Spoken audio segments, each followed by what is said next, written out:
Hey, I'm Rachel and welcome back to Auxhart Gardening. So I just got home from work at Starbucks and there hasn't been a lot of stuff going on in the garden lately. So I thought today I would just take you guys with me as I do my, every other day walk around, see what's going on, see what needs attention, just to keep you guys updated and also to kind of show you what goes into like the day-to-day maintenance of the garden. Not sure if you guys can see it, but the spider webs are still all up in my way as I walk through the garden. They've moved higher up, so now I can just kind of duck under them.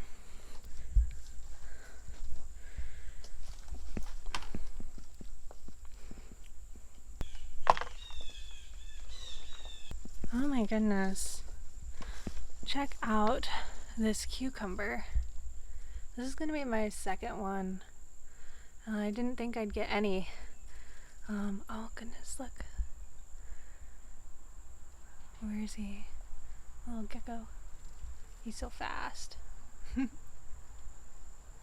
anyways, yeah, I didn't think I was going to get any cucumbers. But look, I've got all these little babies. They are so spiky too. I did not expect to have to wear gloves while harvesting my cucumbers. I don't know what weed this is. But gosh, isn't it pretty? It's just everywhere right now. It just started flowering. So I've had problems with little orange bugs, just like that, all over my peppers. They tend to congregate in groups, and when they're smaller, they kind of look like ants. And I learned recently that those are leaf-footed bug babies. And they haven't really been doing too much damage to my peppers, so I just leave them alone. Every once in a while they'll suck one dry in just like a spot, but it's nothing that's like destroying my crop. Speaking of my crop, you're still getting peppers. We're about 2 weeks out from the estimated first frost date, and everything still looks so good. I'm actually kind of sweating out here. Looks like I'm gonna have a huge harvest of sugar rush peach peppers soon. They haven't quite turned yet, but there are a lot of them. They're gonna turn from this like yellow-green to kind of a more banana yellow color, I think.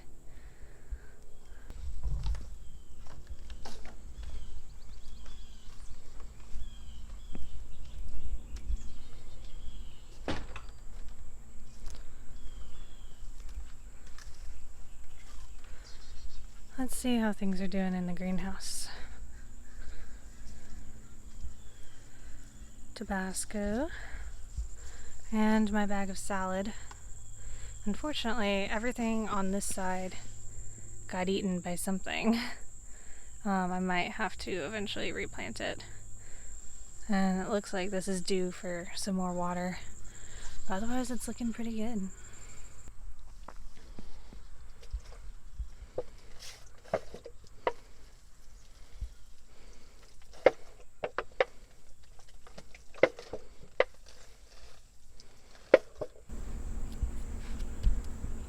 When my carrots are coming up, especially since it's starting to be fall and leaves are falling, I have to come through here and kind of pick out the larger leaves so that they don't smother any of my little seedlings.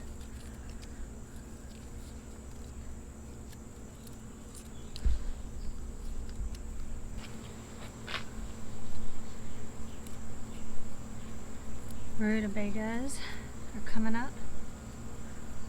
Carrots are coming up. Everything looks pretty happy, but it also kind of looks like it needs a drink. So probably need to come through here and water.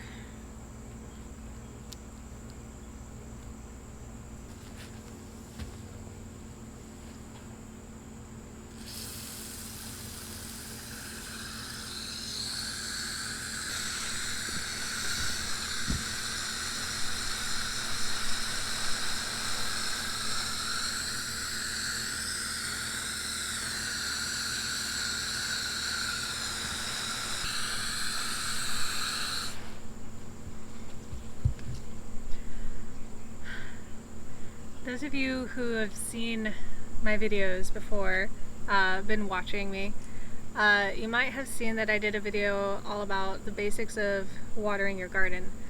And one of the things I mentioned is that watering in the morning is better for your plants than watering in the evening because it's still cool and the sun's rays aren't very strong, but there's plenty of time for the plants to dry out before it becomes cool in the evenings and they potentially, stay wet overnight.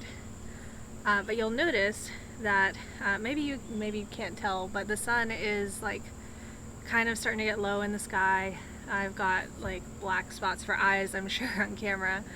And so I'm watering in the late afternoon, early evening, because even though watering in the morning is better, watering at all is better than not watering. And with gardening, there's always this like optimal way to do things, and even sometimes there's not like a single optimal way to do something. But it's very much a function of, just doing things the best way that you can given your situation. And since I went into work at 7:30 this morning, like I was not about to wake myself up any earlier than I needed to be up to make it to work. So, the garden is getting watered at like 4 p.m. And that's okay because at least it's getting water.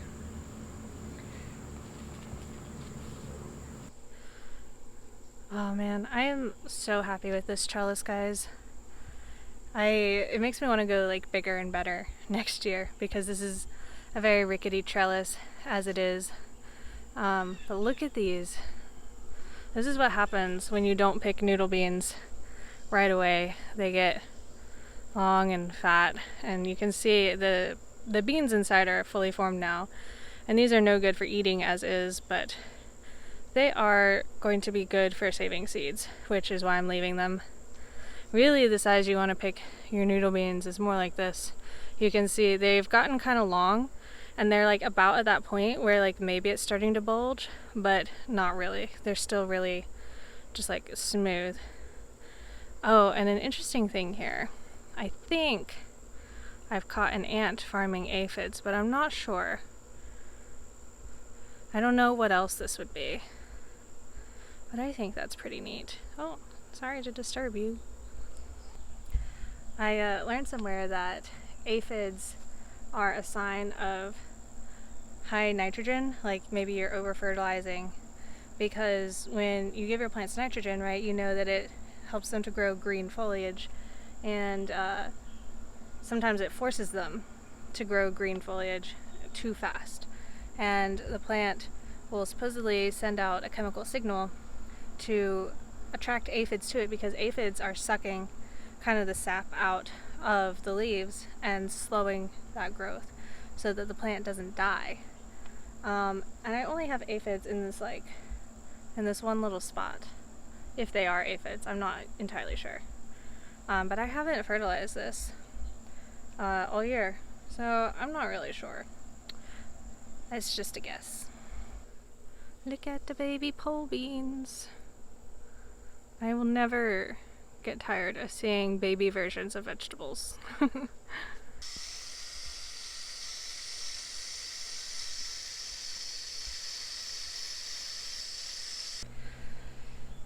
So I recently expanded my composting efforts into this. I saw this method on the Weedy Gardener, which I think a lot of us are watching right now because he is so good at what he does. But basically this is bokashi, large scale, under a tarp. And I'm kind of doing it a little differently because I'm pre-fermenting my bokashi and then putting it under the tarp. So it's like half broken down. And then this should help it break all the way down pretty quickly so that I can use it to amend my beds as I start planting some more stuff for fall.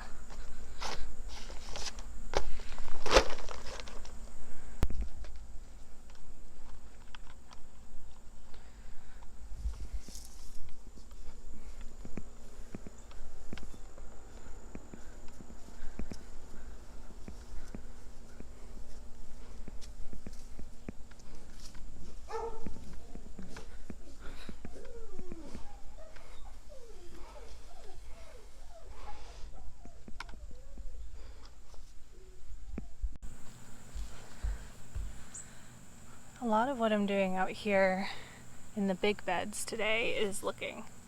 Most of this stuff doesn't need my attention at the moment. I've got, some things are sprouting, some things are coming up, and I'm gonna water. And there's a few weeds to pull here and there. But this whole thing, once I pull out the peppers, is going to be getting kind of spot amended as best I can around what's growing.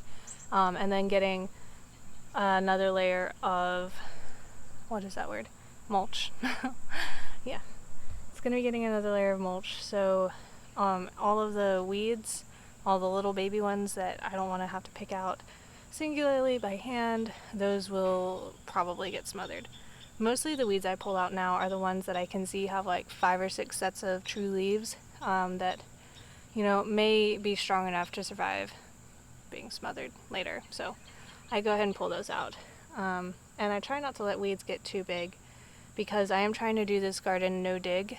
And so a big part of that is not disturbing the root systems of plants. And so if I was like yanking out big weeds all the time by the roots, then that would kind of mess with that system. But when they're babies and they just have like one taproot or something, it's no big deal. Just pluck them out. I don't normally touch on these in garden tours, but these kale that I had planted in the spring, I had cut down because it was hot and they were not doing so well. And I figured, I'll cut them back and then I will plant new ones for the fall. And they have refused to die. They've been small, but I'm like kind of curious now if they'll grow back to give me like actual big edible kale leaves. I do have some little baby kale sprouts just in case. But those aren't looking so hot either, so maybe we'll get one. I also have one singular radish trying to bulb up there. I've actually never grown a full radish before, so I'm not sure how to tell when it's done, but I guess we'll be finding out. Still harvesting sweet peppers. They're getting smaller. I think originally the peppers coming off this plant were about twice this size, and they're actually not that big to begin with. But it's October and I'm still harvesting sweet peppers, so I think that's pretty neat.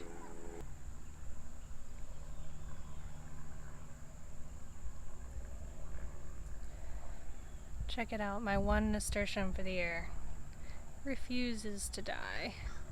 Still blooming, even in October.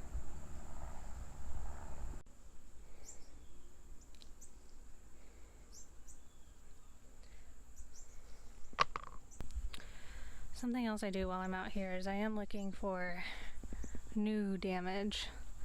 I came across this. This doesn't look like what the leaf-footed bugs do to peppers, so I'm not sure what it is, but the rest of the pepper seems firm. So I'm thinking if I let it finish ripening, so you can see it started ripening right there. If I let it finish ripening, probably most of it will be okay to eat. Just cut out that part. Look at these laces. Gorgeous heart-shaped peppers. 100% growing these next year. So these turnips that I thought were getting real leggy, this one has decided it's gonna start bulbing up anyway. I think might have been a heat-related issue. So you can see some of these other ones kind of doing that too. Oh, well, that's a Draco. Hi, baby. He is the most... Oh. Look what you did.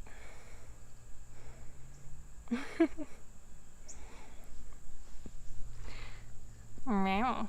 Yeah. You just want to be wherever my hands are.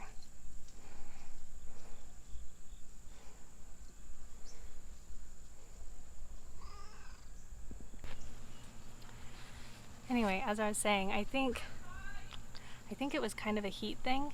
I think when I planted my seeds, baby, When I planted my seeds, it was still pretty hot out, and the seedlings grew up in the heat. And so with root vegetables, right? The whole reason they form the root is because they are trying to store nutrients for the winter.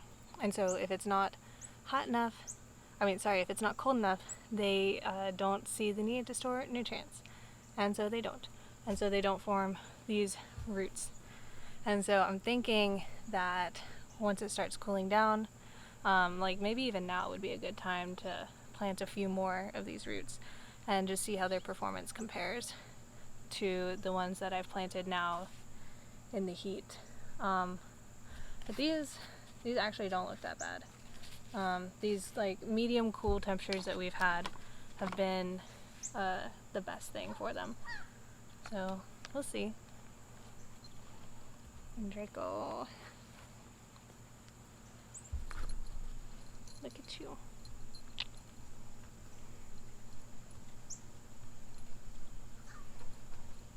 I got real lucky with this one. He just loves the cuddles.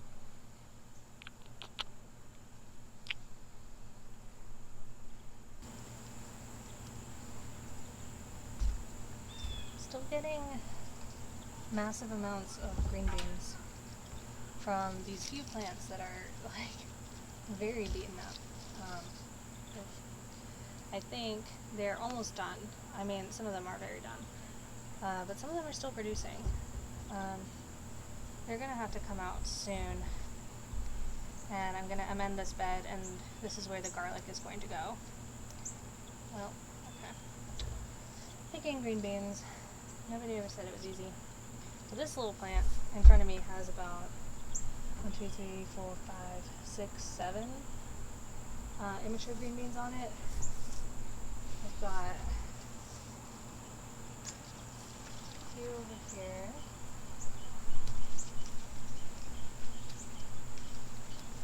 Green beans are like a super fun treasure hunt to pick because like every time you look, you can see more that you can pick. And I know this like doesn't look like a lot maybe to people who grow commercially or have a big garden, but like for one person, this is plenty of green beans. This is more green beans than I can eat by myself. I keep trying to pawn them off on my roommate. Ugh. Well.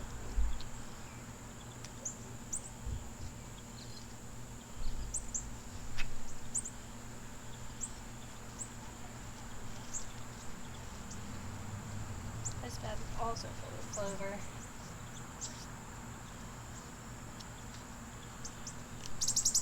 I'm also letting a few of these dry up to save for seeds. This was a dragon tongue. Let's see if we can see the beans inside.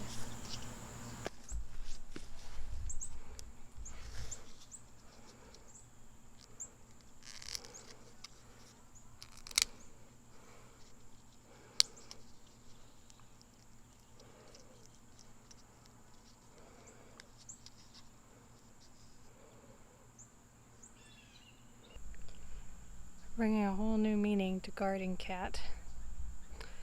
He's sitting right on top of my carrots. Aren't you, baby? Oh, yes. You look so cute. But you're squishing the carrots.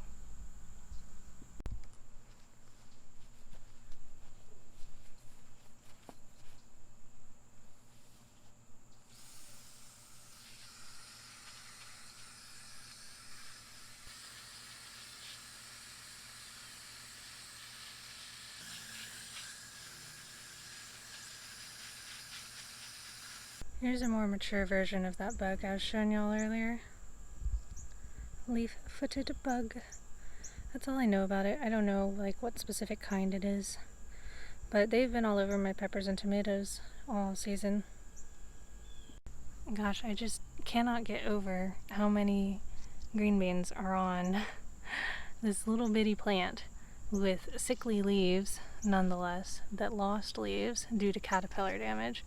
Like, I can't even imagine how productive this plant would be if it was healthy, you know? And like, look, it's still flowering, still trying to make more.